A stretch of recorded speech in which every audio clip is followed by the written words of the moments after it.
पाकिस्तान के जो नापाक इरादे वाले लोग हैं और जो भारत में रहने वाले गद्दार इस्लामिक कट्टर आतंकवाद को समर्थन देते हैं, ऐसे लोगों को मैं संदेश देना चाहता हूं कि एक के बदले 1 लाख लोगों के साथ हम लोग प्रतिशोध लेंगे। हमारी सरकार प्रतिशोध लेगी। हम लोग अपने सनातन धर्म हिंदुओं के ऊपर किसी भी प्रकार के हमले को बर्दाश्त नहीं करेंगे। जिस तरीके से इजराइल फेमस है अपना बदला लेने के लिए, उस तरीके से इस बार भारत भी तैयारी कर रहा है और इस बार हमारे बदले को पूरी दुनिया याद रखेगी। हम लोगों के ऊपर जो हमला किया गया है, हम लोगों ने संकल्प लिया है कि एक के बदले 1 लाख के साथ बदला लेंगे और वो अब समय बताएगा। ये डिप्लोमेटिक जो निर्णय कल लिया गया है सरकार के द्वारा, हम लोगों को तो ये कष्ट है कि ये पहले क्यों नहीं बंद हुआ था। अभी भी मैं देख रहा हूँ कि 30 शायद 100 में से अब 30 डिप्लोमेटिक रहेंगे। इनको भी लात मार के यहाँ से भगाना चाहिए। नमस्कार, आप सभी का दर्शक न्यूज 24 पर बहुत बहुत स्वागत है। 25 साल के बाद 22 अप्रैल को अनंतनाग जिले के पहलगाम में लगभग 4 आतंकियों ने चारों तरफ से घेर करके लगातार गोलीबारी की, जिसमें से 28 पर्यटकों की मौत हो गई है। बता दें कि 25 सालों में यह सबसे बड़ा और सबसे खूंखार टेरर अटैक रहा, जिसकी जिम्मेदारी लश्कर-ए-तैयबा ने ली।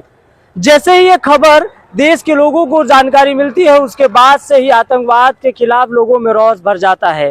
और इस समय मेरे साथ हिंदू धर्म के मानने वाले लोग और राष्ट्रीय सनातन सेवा के लोग हैं। इनसे जानेंगे कि आखिर इस टेरर अटैक को क्या कहेंगे। मनेंद्र प्रताप जी हैं। सर, जो ये आतंकवाद हमला है 25 सालों में पहली बार हो रहा है कि पर्यटकों पर हमला हुआ है। इससे पहले मिलिट्री पे होता था, लेकिन पर्यटकों पर हमला नहीं होता था। इसको कैसे देखते हैं और आप क्या कहना चाहेंगे? एक पहली बात तो इसको करेक्ट करिए आप कि पर्यटकों पे हमला हुआ है, वो हिंदुओं पे हमला है। अच्छा, खुलेआम उन्होंने धर्म पूछ के उन्होंने अलग किया है पहले कि हिंदू कौन है, मुस्लिम कौन है, और जब हिंदू और मुस्लिम को वो लोग छांट लिए, हिंदुओं को मारे हैं। अच्छा, ये जो हमला हुआ है सीधे सीधे हम सभी सनातनियों के ऊपर हमला है।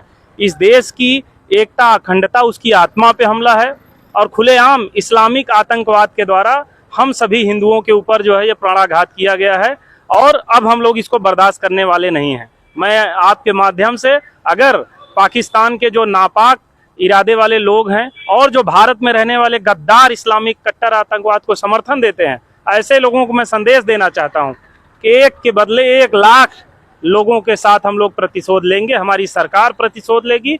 हम लोग अपने सनातन धर्म हिंदुओं के ऊपर किसी भी प्रकार के हमले को बर्दाश्त नहीं करेंगे। कश्मीर हमारा है और हमारे ऋषियों मुनियों की वो तपस्थली रहा है। हमारे कश्मीरी ब्राह्मणों का रहा है, डोगरा राजपूतों का रहा है, सनातन धर्मावलंबियों का रहा है कश्मीर। आज वहाँ पर जो कश्मीरी मुस्लिम रह रहे हैं, उनसे भी मैं कहना चाहूँगा कि अगर आप लोग चाहते हैं कि हम लोगों से वो सम्मान पाएं, भारत में आपको रहना है अगर मिलजुल कर, तो ऐसे आतंकवादियों का साथ और समर्थन देना आप लोग बंद करिए। ये देश हमारा है और इस देश में हम लोग ऐसी कायरतापूर्ण घटना को बर्दाश्त नहीं करेंगे।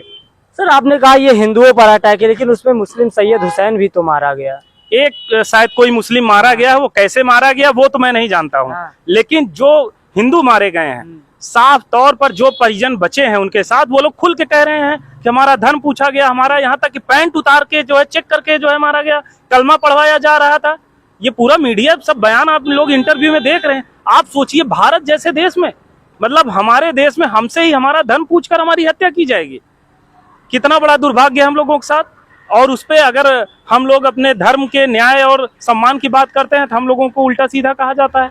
मेरे साथ जो कुछ हुआ आप लोग जान ही रहे हैं। अपने अधिकार की बात कर रहा था तो लोग जो है कह रहे थे, और यहाँ पर जब खुलेआम हथियारबंद लोग आते हैं और हमारे धर्म के लोगों के ऊपर हमला करते हैं। लेकिन बड़ा सवाल तो अभी है, सिक्योरिटी कहाँ थी? सिक्योरिटी लैप्स मानेंगे, सुरक्षा चूक मानेंगे कि नहीं मानेंगे? देखिए, सुरक्षा चूक अगर हुई है, अगर ऐसी कोई कमी है, हम लोगों को अपने देश की सेना पर गर्व है। अगर मेरी सेना के साथ जो भी कुछ हुआ है, मैं कभी भी सेना के ऊपर सवाल हम लोग नहीं उठा सकते हैं, क्योंकि आज जो भी हम यहाँ बोल रहे हैं, सांस ले रहे हैं, सब हमारी देश की सेना की वजह से है। सेना पे मुझे गर्व है। मैं कदापि नहीं कहूँगा सेना की चूक है। हाँ, जो कमी हुई है, जो भी दोषी होगा उसको भी